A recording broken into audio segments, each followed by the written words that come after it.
ចិ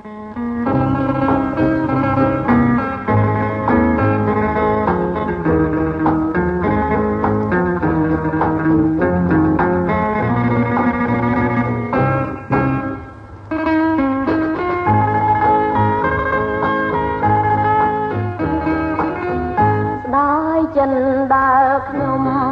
ខំត្រឡាញ់ត្រឡាញ់ស្មានឹងកែវភ្នែ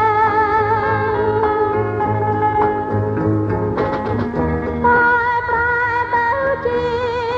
រងក្តីទុំមួយជីវិតបងគ្នាណានិនចិនខ្ញុំត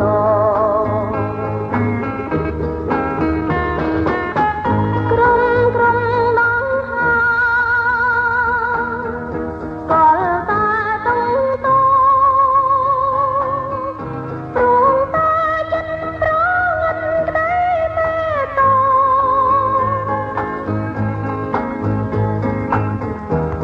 ែឲ្យខ្ញុំរបៀបណា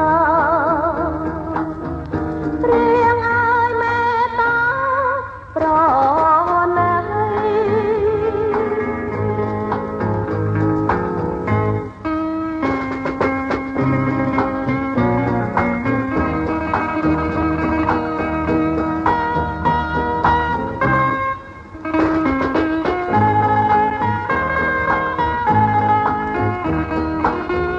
ណីចិនដើរខំ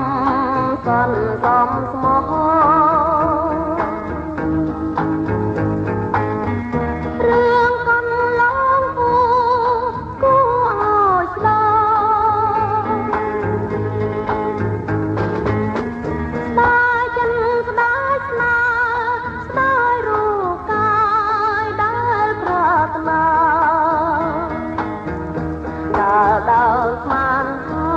ត្រូវស្មោះនឹងស្រី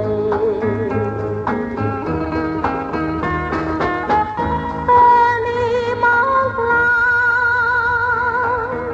ក្រឡាបាប់នៃស្នេហ៍អិនមានន័យប្រៃល្វីងចូលជន់ខ្ញុំសូមស្មាលាចិនប្រចា